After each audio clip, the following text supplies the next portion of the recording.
Welcome to video 2 in our series all about understanding and creating effective slide decks in a business context. In this video, we are talking about the most common myths and mistakes that might be holding you back from achieving whatever objective you have with putting your slides together.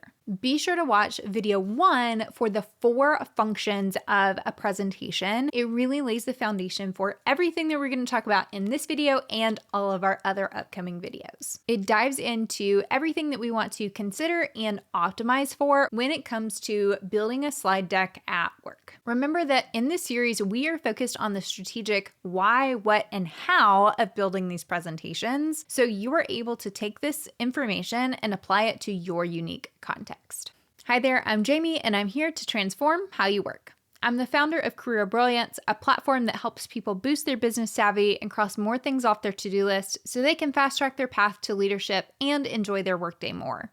If that sounds good to you, be sure to like this video and hit subscribe. Okay, so myth number 1 is don't have more than X number of words or sentences on a slide. So this is a myth because sometimes wordy slides are absolutely necessary and they are contextually appropriate. However, we don't want to just throw a bunch of words onto a slide and call it a day. It is really important to view everything that you are putting on the slide through a critical lens. As with all business communication, you want to use as few words as possible to properly convey the most important information. For slides that do require a lot of words, it's important that you are really thoughtful about how you structure that slide so that there are very clear kind of categorizations or a way that that information is more easily digested. And you also want to be really strategic about how you guide the audience through reading what's on that slide. So there are a couple of reasons why this myth exists and why in some ways this is really good advice to not have a whole lot of words on a slide. One of the main reasons is, let's say you're in a meeting and you flip to a slide that has a lot of words on it. Human nature is that your audience is going to start reading that slide and they're going to stop listening to you. We all do it. It's just, oh, there's information up there. Our brain gets a little bit overwhelmed with the amount of information that's coming at us. And so it's really easy to kind of like shut down and just go into, okay, let me read this information. So that's kind of one thing that you want to be really thoughtful about is not letting that happen. You also don't want to read every word from the slide. So if you have a lot of words up there, you don't want to just, we call it drain the slide, where you go through and you read every single word. That's not helpful. That is not helping people to interpret and identify the most important information that's on your slide, because even if it's all required information, it's not all of the same priority, or there is a particular way that you want them to interpret that information. And so it's up to you to guide them through that. And if you're working with a slide that does have a lot of information on it, you want to make sure that you do have a single clear takeaway or recommendation. So if they could only take away one thing from this very wordy, very busy slide, what would it be? And is that super, super, super clear, both on the slide and in the way that you're presenting it with your narrative in the meeting or the conversation? It's important to recognize also that having too few words on your slide can also backfire. So if you are overcorrecting based on this myth and you are putting fewer words than are truly required to convey the most important information, then that can get you into a really sticky spot too. So there is an art and a science to this, but sometimes you got to have a lot of words on a slide, and that's okay. We can work with that. Okay, myth number 2 is that you should memorize your talking points. 99% of the time, your slide deck, your meeting is an opportunity to have a conversation. You are bringing information to your team, to your partners, to stakeholders or decision makers. And while you might be the person who put together the slides and you might even have a lot of the information, you are not the only person involved in this meeting. The one exception to this is if this is truly like a TED Talk type of presentation where for 20 minutes you truly are the only one talking, then yeah, it would make sense for you to have a pretty structured script that you're following. In almost every other situation, though, you really don't want to be sticking to a super rigid script because that will not encourage the discussion, the questions, the clarifications that are really required for you to meet your meeting objectives. Let's say that you are rolling out a new process. You might have the information, you might be presenting it on your slides and walking people through it, but the other people in the room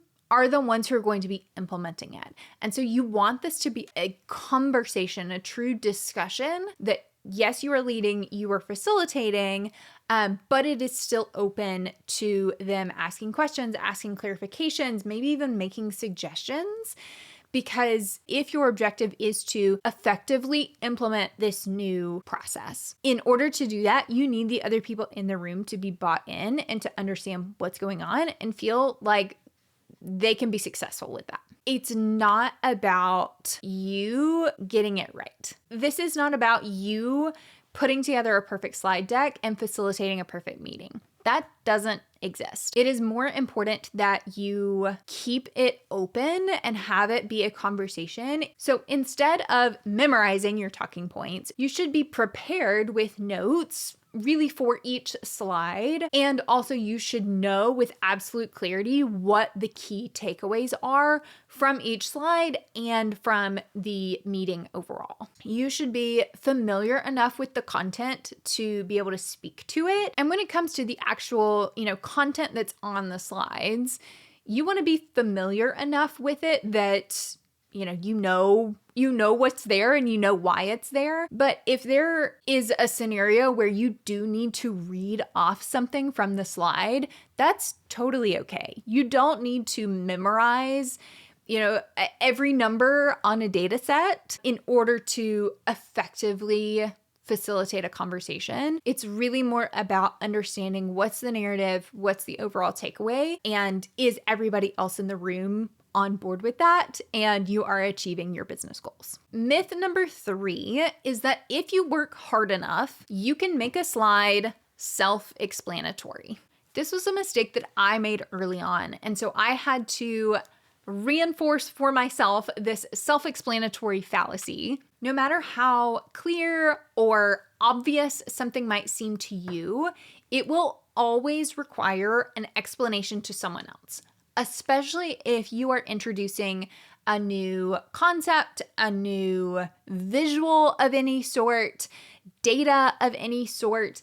This again goes back to the fact that you are presenting data and it requires an interpretation in order to turn that into information that you can take action on. You still have to explain it to someone else in order for them to interpret it the way that you intend for them to. So you should never assume that your slide can stand alone, especially if it's a new concept. Okay, those were our myths. Now let's talk about some mistakes.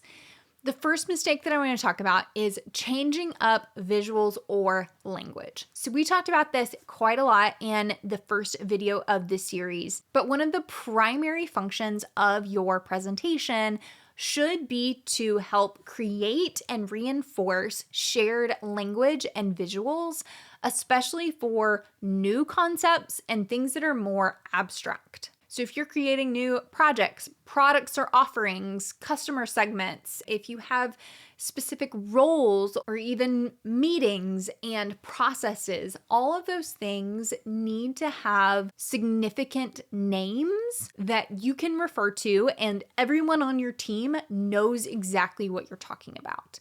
You don't want to be mixing these up all the time. So it's really important within your presentations that you are defining specific names and visuals, and then you are sticking to those. So this is true even when we're thinking about visuals within a presentation. So let me share my screen and I'll show you what I'm talking about. Okay, so let's say that this is your milestones view within your presentation. So you've got week 1, week 2, week 3, week 4 up here. You've got your different phase names that are crossing over, and you can see these phases are happening across these different weeks. Great, very basic visual that we have here. So if this is maybe our anchor visual, or this is our primary visual that we are using for this project, we want to stick with this. So if we go to another slide where maybe we're tracking key tasks by team across these different weeks, we want to maintain that visual structure as much as we can. Here we have weeks 1, 2, 3, 4 across the top.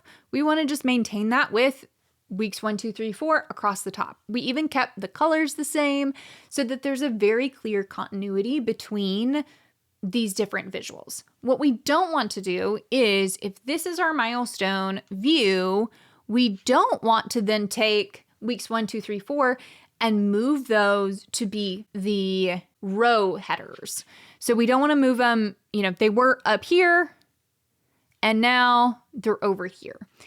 That just makes it harder to get oriented to another visual that really has a lot in common with our anchor visual. And we want to keep that as similar as possible because, again, people really like visuals. And if we can keep them structurally similar, then that helps people understand what's going on even faster and clearer without having to reorient to another visual that is similar but different for no real reason.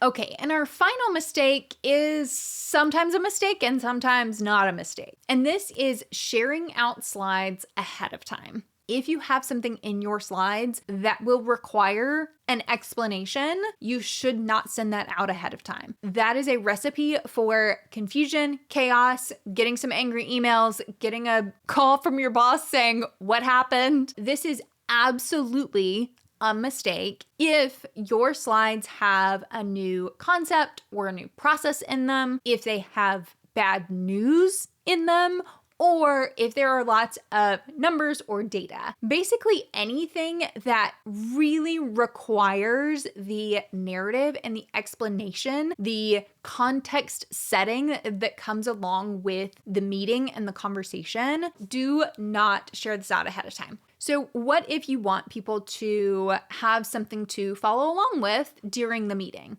That's fine. In that case, you can send the presentation a few minutes before the meeting starts so that if they have questions, they have them immediately before the meeting starts. They go into the meeting, they're able to get those questions answered. If there is something that you want people to intentionally review and pre-read ahead of that meeting, then you want to put in some extra effort to make sure that it's really clear what exactly you want them to do versus not. If you intend to share out bad news, like we are absolutely not going to make this deadline, or our partner just pulled their support and now this project is canceled.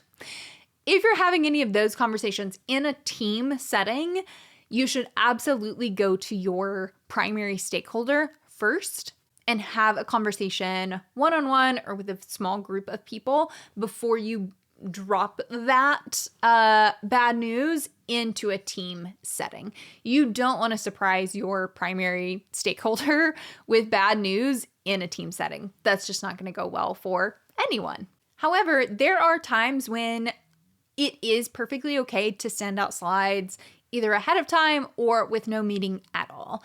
And this is really in the context of if this is something where the format is really, really familiar, or there's basically nothing that requires a discussion. For example, if you have a weekly status meeting with your team, it follows the same format every week, and maybe your meetings are on Monday, there was a holiday on Monday, and so everyone just asynchronously updates their slides and sends those out. that seems to be perfectly fine in context. Now, if there was some major risk or issue, or somebody's not going to make their timeline, that needs to be a separate conversation. But if there's nothing major new and this is a totally familiar format, then in that case, this is not necessarily a mistake to send out the slides without having the meeting to go with them. Okay, so those are our myths and mistakes that might be holding you back in your presentations. In our next video, we're going to talk about the 5 quick wins that you can do to level up your slides for your next meeting. I hope you'll stick around for that. I'll see you there.